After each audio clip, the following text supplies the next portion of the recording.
안녕하세요. 사랑하는 성도님, 영혼의 샘물 은혜의 자리 오심을 축복합니다. 사랑의 주님이 우리와 함께 하십니다. 우리와 함께 하시는 주님을 찬양합니다. 기도합시다. 주님 감사합니다. 오늘도 주님의 은혜로 새날을 맞이합니다. 또한 오늘도 주님의 귀한 말씀 앞에 섭니다. 성령님, 오늘도 우리의 마음을 열어주셔서 주님의 말씀으로 새롭게 하여 주시고 오직 진리의 말씀 따라 살아가는 저희의 삶이 되게 하여 주시옵소서. 우리의 부끄러움과 더러움과 죄를 사하여 주시고 말씀으로 깨우쳐 주실 때마다 주님께로 돌이키며 바른 삶 살기 힘쓰는 저희가 되게 하여 주시옵소서. 예수님 이름으로 기도합니다. 아멘. 오늘 말씀은 아모스 6장 1절에서 14절입니다.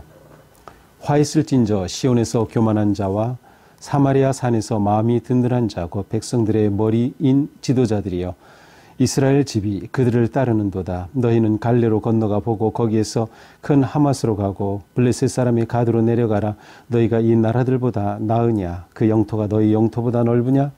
너희는 흉한 날이 멀다 하여 포악한 자리로 가까워지게 하고 상하상에 누우며 침상에서 기지개 켜며 양떼에서 어린 양과 우리에서 송아지를 잡아서 먹고 비파 소리에 맞추어 노래를 지절거리며 다윗처럼 자기를 위하여 악기를 제조하며 대접으로 포도주를 마시며 귀한 기름을 몸에 바르면서 요셉의 환난에 대하여서는 근심하지 아니하는 자로다.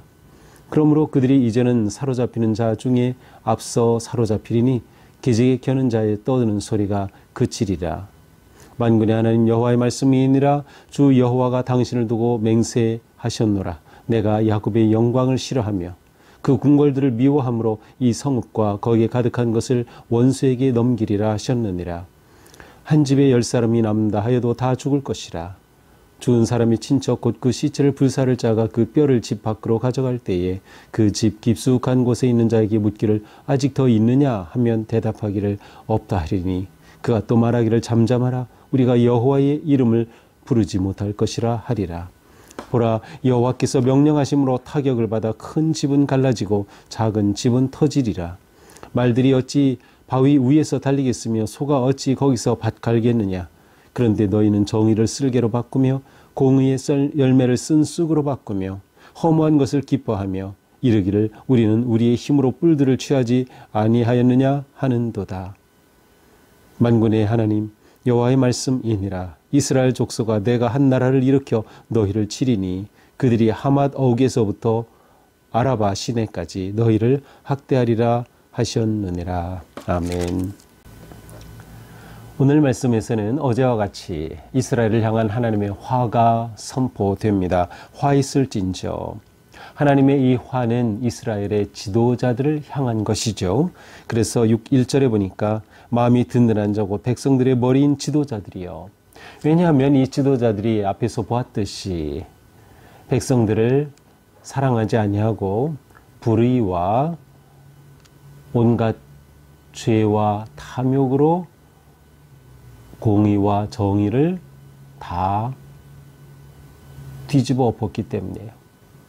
하나님께서 기대하는 것들을 그들이 하지 못한 거죠. 하나님이 원하시는 나라를 세우지 못하는 거예요. 그래서 하나님의 이 놀라운 화의 선포가 그들에게 주어지는 것입니다. 자, 2절은 무엇입니까? 갈레로 건너가 보고 하맛으로 가고 블레셋 사람의 가드로 내려가 봐라. 그 이스라엘의 주변 국가들이죠. 그들로 가봐라. 너희가 이 나라들보다 나으냐? 사실은 이스라엘이 그렇게 북이스라엘만 하죠. 그들이 그렇게 낫다고도 할 수 없어요. 그들의 영토가 특별히 더 넓은 것도 아니에요.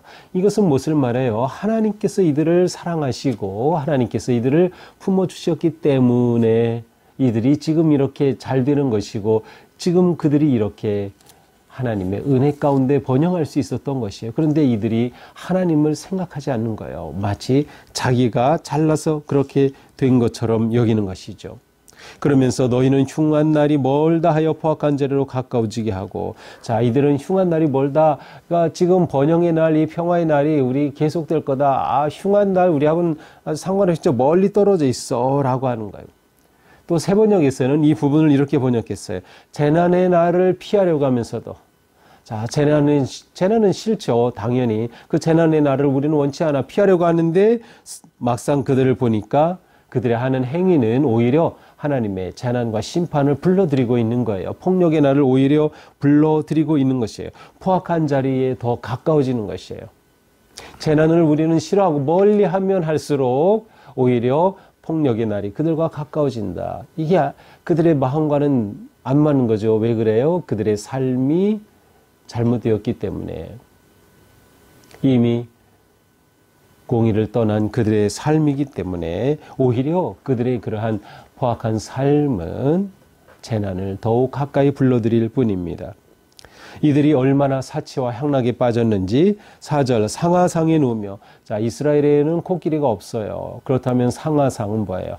외국에서 수입한 아주 최고급의 재료로 만든 그러한 침상이죠. 상하상에 눕고 침상에서 기지개 켜며 양떼에서 어린 양 우리에서 송아지를 잡아먹고, 자, 송아지는 소고기 중에 아주 가장 맛있는 고기라고 그래요. 그러니까 이들이 얼마나 사치와 향락에 빠졌는지를 말하고 있어요. 자, 오늘 본문에서 하나님께서 이스라엘에 대해 화를 발하시는 그 첫 번째 큰 이유는 그들의 사치와 향락입니다. 자, 그런데 문제는 이 사치와 향락이 다 어디서 나온 거예요? 가난한 자들을 착취하고 거기서 빨아낸 것들에 불과한 것이에요. 정말 그들이 바르게 일해서 쌓은 것이 아니라 불의하게 착취한 것들이에요. 그래서 지도자들을 향해 하나님의 심판이 내리는 것이죠. 자, 이렇게 향락에 빠진 그들 빗바소리에 맞춰 노래나 부르고 있고 다윗처럼 악기를 위하여 자기를 위해 악기를 제조하며 그만큼 자기 중심적인 거야. 자기 향락과 자기 즐거움에 완전히 빠진 모습이죠. 자, 이렇게 향락에 빠져 있으면 그들의 마음이 조금이라도 가난하고 어려운 자들을 돌아봐야 하지 않을까요? 그런데 그러지 못해요. 6절이에요. 대접으로 포도주를 마시며 귀한 향유를 몸에 바르면서도 요셉의 환난에 대한 근심하지 않는다. 요셉의 환난. 이것은 무엇이에요? 창세기 37장에 가서 보면 요셉을 형들이 팔아넘기죠. 그렇게 팔아넘길 때 그가 울부짖고 그렇게 고통 가운데 말했지만 들은 채 많지 하고 요셉을 팔아넘긴 형들은 거기서 맛있게 음식이나 먹고 있어요. 자, 이러한 모습이에요. 요셉의 환난에 대한 근심하지 않는 것, 내 주위에 있는 사람들, 이웃들, 다른 사람들의 고통과 아픔에 대해서는 전혀 생각하지도 못하는 극심한 이기주의자들을 말하는 거죠. 자, 이러한 모습, 우리가 살고 있는 이 세상과 별반 다르지 않아 보입니다. 그러니 하나님께서는 이들에 대해 심판하시는 겁니다. 그러므로 그들이 이제는 사로잡히는 자 중에 앞서 사로잡히리니 오히려 요셉을 팔았던 그 형들이 이제는 오히려 위험과 고난에 직면하여 이집트로 그렇게 가서 종처럼 머리를 조아려야 하는 것처럼 이웃의 아픔과 고통을 외면하였던 이들이 오히려 먼저 사로잡혀갈 것이다. 포로로 잡혀가는 것이다. 그들의 흥청대던 잔치는 끝나고 말 것이다 라는 것이죠. 8절 만군의 하나님 여호와의 말씀이니라. 주 여호와가 당신을 두고 맹세하셨노라. 내가 야곱의 영광을 싫어하며, 야곱의 영광이라고 하는 단어는 야곱의 번영이라는 의미도 있고 야곱의 교만함을 드러내는 그러한 단어예요. 그러니까 하나님께서 지금 이스라엘에 대해 저주를, 화를 선포하시는 가장 중요한 첫 번째 이유, 그들의 사치와 향락. 두 번째, 그들의 극심한 이기주의, 다른 사람들을 전혀 돌아보지 않는 것. 세 번째, 그들의 교만함. 자기들이 잘나서 지금 이렇게 번영의 시대를 누린다고 생각하는 거죠. 이 아모스가 예언을 하던 이 시대는 이스라엘이 가장 잘 나가던 때였어요. 그리고 주변의 나라까지 많이 점령하고 확보하던 그런 때였어요. 근데 그것이 자기들이 잘나서 된 것으로 착각하고 있는 거죠. 하나님을 잊어버린 거죠. 하나님을 잊어버리니 하나님이 사랑하시는 모든 백성들, 일반 서민들을 잊어버린 것이에요. 그러니 하나님께서는 그들에 대해 저주의 심판을 하시는 것입니다. 자, 그들이 심판을 받을 때 얼마나 비참한지 9절에 보니까 한 집에 10사람이 있어도 다 죽고 말 것이다. 10절에 보니까 사람이 다 죽고 집이 다 불타버리고 시체가 남아있는데 그나마 그래도 살아있는 친척이 와서 그 시체를 거두다가 장사를 지내려고 해요. 그런데 그때 남아있던 한 누군가에게 말을 하는 거예요. 아직 더 있느냐? 없다. 남아있는 시체조차 이젠 더 없다. 그러자 말하죠. 잠잠하라. 우리가 여호와 이름을 부르지 못할 것이라. 이것은 무엇이에요? 우리가 여호와 이름을 함부로 불러서 안 돼. 잠잠해야 돼. 하나님을 불렀다가 어떻게 될지 모르는 거예요. 이렇게 엄청난 하나님의 심판이 임하는 것이죠. 그러므로 여호와께서 명령하심으로 큰 집이 타격을 받아 갈라지고 작은 집은 다 터질 것이다. 이러한 하나님의 심판의 말씀과 함께 또다시 그들의 불의함을 드러냅니다. 12절에요. 말이 어찌 바위에서 달리겠으며. 그렇죠. 아무리 말이 잘 달린다 하더라도 바위가 삐죽삐죽 나온 그곳에서 말은 잘 못 달리죠. 거기서 달릴 수가 없어요. 소가 어찌 거기서 밭을 갈겠느냐. 여기서 거기라고 번역이 되어 있는데 세 번역에 보니까 그게 바다예요. 바다. 소가 어떻게 바다에서 밭을 가? 아니 바다에서 밭을 갈 수가 없죠. 어떻게 바다에서 소가 밭을 갑니까? 있을 수가 없는 일이에요. 그런데 있을 수가 없는 일이 지금 이스라엘에 일어났어요. 그 일이 뭐예요? 그 지도자들이, 부자들이 정의를 쓸개로 바꾸고 말았어요. 공의의 열매를 독약으로 바꾸고 말았어요. 정의와 공의로 인해서 그것이 사회가 정의롭고 공의로워지면 거기에는 기쁨과 즐거움과 평화가 넘쳐야 될 텐데, 안정감이 넘쳐야 될 텐데, 오히려 그 모든 것들이 사라지고 정의를 쓸개로 바꾸고 공의를 쓴 쑥 독약으로 바꾸고 말았다. 그러면서도 그들은 외치는 거죠. 13절 허무한 것을 이루며 기뻐하며 이르기를 우리는 우리의 힘으로 뿔들을 취하지 아니하였느냐. 우리의 힘으로 뿔들을 취하였다. 자, 그런데 여기서 허무한 것이라는 것을 이제 원래 로드발이라는 단어인데 세 번역을 보면 이것을 지역으로 보았어요. 그래서 허무한 것이 아니라 허무한 것이라는 로드발이라고 하는 한 지역을 의미하고요. 뿔들, 여기서 뿔이라고 하는 것은 가르나임인데 이것을 가르나임이라는 한 지역으로 보았어요. 왜냐하면 이제 14절 때문이에요. 14절에 보니까 만군의 여호와의 말씀이 있느라 이스라엘 족속아 내가 한 나라를 일으켜 너희를 치리니 그들이 하맛 어기에서부터 아라바 시내까지 너희를 학대하리라. 자, 하맛 어기에서 아라바는 이스라엘이 가장 번영했을 때에 넓었던 영토예요.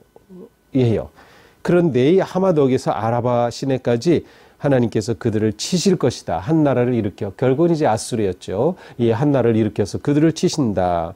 바로 앞에서 말한 허무한 것, 로드발, 뿔, 가르나임이라고 하는 이 장소는 바로 그들이 이렇게 넓게 영토를 확장했을 때 하마독이 아라바 시내에 있었던 한 지역으로 보는 거죠. 그래서 그들이 그 지역을 차지하고서 자, 이것 봐라. 우리가 이 지역을 차지했다. 우리가 이것을 취하지 않았느냐. 자기들의 교만함의 극치를 이루는 것이죠. 어디에도 하나님은 없어요. 하나님의 도우심으로 하나님이 우리를 긍휼히 여기셔서 우리가 이렇게 되었구나. 아무런 그러한 고백이 없는 거죠. 교만한 이스라엘을 그대로 드러내고 있습니다. 자, 이것이 오늘의 말씀이죠. 자, 오늘 말씀은 요셉의 환난에 무관심한 자들에 대한 하나님의 심판입니다. 물론 이것은 구체적으로 지도자들이지만 이것은 누구에게나 다 마찬가지죠. 요셉의 환난에 무관심한 자들, 형제의 고통에 무관심한 자들, 형제의 아픔에 무관심한 자들에 대한 하나님의 심판이에요. 자, 하나님은 온갖 불의와 부정에 대해 심판하시는 의로우신 하나님임을 우리는 알 수 있어요. 사실 하나님의 의로우심은 사랑에서부터 나온 거죠. 하나님의 사랑이 우리에게 흘러나올 때 우리에게 의로운 삶을 기대하시는 거예요. 하나님께서 우리를 사랑하셨던 것처럼 우리도 이 세상에서 힘들고 가난하고 소외된 자들을 돌보고 그들을 품어 주도록 하나님께서는 우리를 구원하시고 우리에게 기대하시는 것인데 그러지 못한 것에 대해 하나님은 심판하신다. 자, 그러실 때 하나님께서는 그 악의 뿌리를 우리는 제거해야 하는 것이에요. 그러니까 우리는 우리 자신을 돌아보면서 하나님의 은혜를 입었다 하는 것으로 만족해하지 말고 하나님의 은혜를 입은 우리는 어떻게 어려운 사람들을 도울 수 있을까? 요셉의 환난에 빠져 있는 자들을 어떻게 함께 할 수 있을까? 그것이 우리의 마음이 되어야 하는 것입니다. 우리는 교만한 나 중심, 교만이 무엇으로 이어져요? 이기심으로 이어져요. 내가 잘나서 나밖에 모르는 것이죠. 나 중심 교만함을 온전히 내려놓고 겸손과 온유함으로 하나님의 뜻에 순종하고 따르는 것, 이것이 너무나도 우리에겐 중요한 것입니다. 그렇게 될 때 우리는 그렇다. 잠언의 말씀처럼 교만은 패망의 지름길이다. 하나님 앞에 우리는 언제나 겸손하게 우리를 낮춰야 합니다. 우리는 매일매일 살아가면서 늘 하나님을 생각해야 돼요. 하나님의 은혜와 사랑을. 그것을 잊지 않고 생각하는 사람은 정의와 공의의 삶을 향해 나아갈 수 있어요. 내가 받은 그 은혜 때문에, 내가 누리는 그 하나님의 사랑 때문에 우리는 이 세상에서 의롭고 공의로운 삶을 사는 거죠. 왜냐하면 그것이 하나님의 뜻이고 그것이 하나님께서 원하시는 것임을 알기 때문인 것이죠. 오늘 하루도 우리가 살아가는 동안 나보다 어려운 데 처한 사람들, 또 질병 가운데 고통 가운데 있는 분들, 우리가 그분들을 위해서 기도해 주고 또 할 수 있다고 하면 또 격려해 주고, 정말 우리의 마음이 그렇게 어려운 사람들과 함께 할 수 있다고 하면 그것이야말로 진정한 그리스도인의 삶, 하나님이 기뻐하시는 하나님의 백성들의 모습이 아닐까 생각합니다. 오늘 우리의 삶이 하나님의 책망이 아니라 하나님의 칭찬받는 그런 하루가 될 수 있기를 바랍니다. 기도합시다.